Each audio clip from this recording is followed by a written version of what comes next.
To adjust sound volume for separate apps on Honor 600 Pro, first of all, as you can see right here, I'm playing YouTube video, and we'll be able to adjust different sound volume for YouTube and then for other app as well. To do this, let's open settings on our phone, navigate to the sound and haptics, and then we'll need to find more sound settings and enable option called app volume control.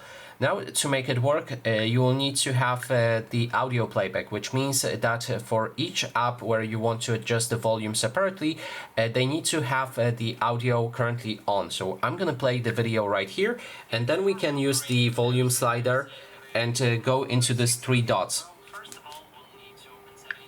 That way we'll be able to find the specific app name and we can adjust the volume only for that app.